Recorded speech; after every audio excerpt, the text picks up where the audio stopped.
Ari tutukan ta ang isa ka edisyon sang Arangkada Exclusive.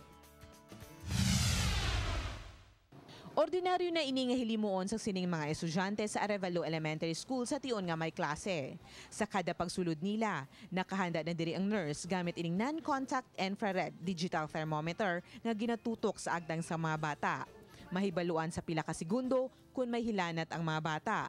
Hindi lang mga estudyante, kundi pati man mga ginikanan, bisita kag manunudlo, nakabenepisyo. Ma-avoid natin yung pag-laptabalan sang kung ano man mga diseases meron. Halimbawa, kasi actually yung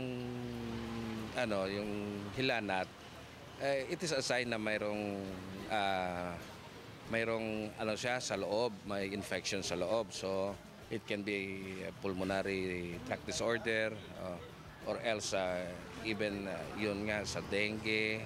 Sa tion nga ang temperatura nga gin-indicate sang aparatos naglabot sa 37.8 degrees Celsius o kung mas mataas pa diri, buot silingon, mahilanat na ang bata. Gani gilayon nga ginadala ini sa klinika sang eskwelahan.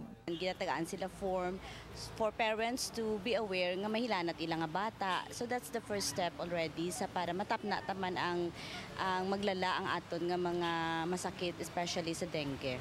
Isa sa mga sintomas ang dengue ang hilanat. Masubra 38 na kakasos ang dengue halin sang bulan sang Hulyo ang na-record sa sininga bulutuan.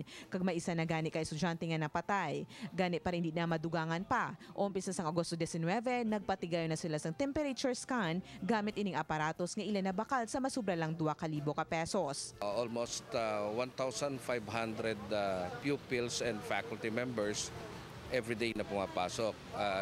Excluded pa yung mga visitors and parents.